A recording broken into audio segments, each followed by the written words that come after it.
was on KBLA yesterday with my friend Tavis Smiley. I'm an investor and a supporter of that station.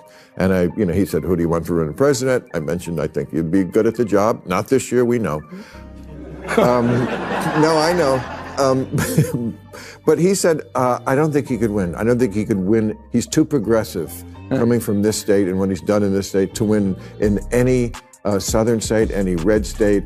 I disagreed, but no, this is a progressive African-American owned station, and I'm sure they like you, but he doesn't think you can win. Gavin Newsom and Karen Bass have already proven their incompetence and poor leadership during the Los Angeles wildfires. Now, as we experience rampant lawlessness and civil unrest, it's never been more clear they're unable to respond effectively and responsibly during calamity. Whether it's sheer incompetence or outright malevolence, the reality is stark. California's in a state of turmoil, and I ask my fellow Angelenos, why are Gavin Newsom and Karen Bass still in office?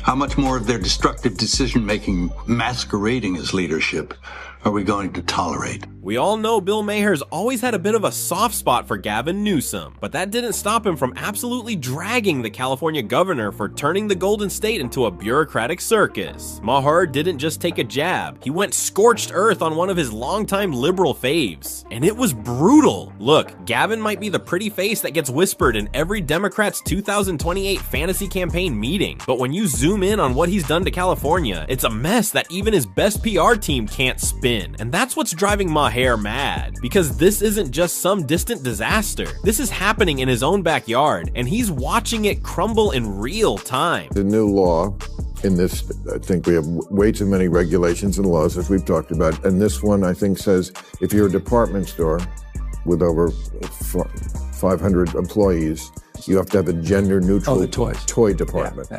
Stuff like that. Yeah, I get it. So do you think that's silly? Do you think that's a silly thing that we too much government there? That's an interesting one, because the department stores came to us supporting that, and they were the ones making a case for that.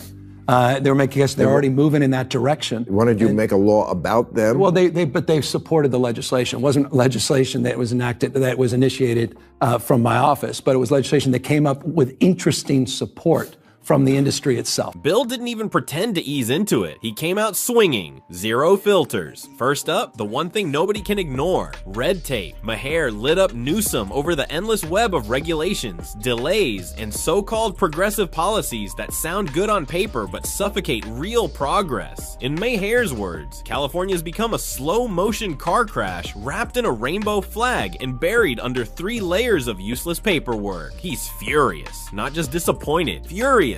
Because every ounce of potential is being drained by a system built more for virtue signaling than actual results. And in his eyes, Newsom's just posing for cameras while the real California burns from the inside. So if you're tired of the political fairy tales and want to see someone actually call it like it is, then strap in. This one's got no breaks. Let's talk receipts. Because Gavin Newsom's track record isn't just messy, it's downright embarrassing. Remember last year's wildfires? The entire state was choking on smoke while officials fumbled the response like it was their first day on the job. Sluggish, sloppy, and dangerously disorganized. And now, we've got full-on ice-fueled riots shaking up California, and the government's nowhere to be found. Again, it's chaos out there. Streets on fire, businesses ransacked, and Gavin, he didn't just drop the ball, he punted it into the sun. His first move, not control, not calm, but clout chasing. He bizarrely aligned himself with the rioters and even dared Trump to come arrest him. Like what? 10 years. The fear, the horror.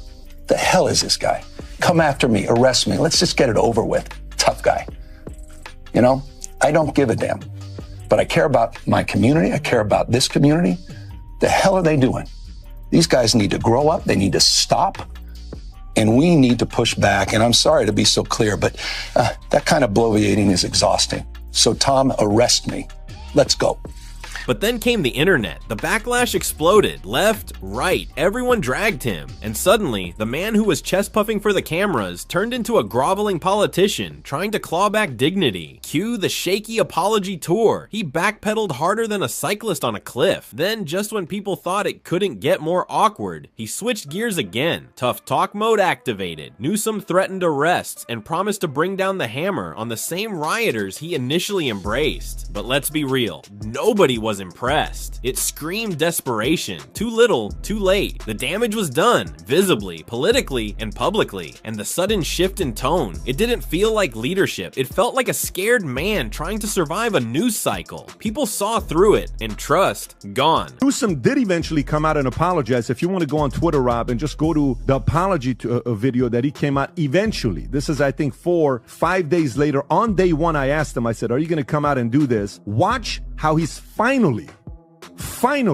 wanting to have his people be responsible. Go ahead, Rob.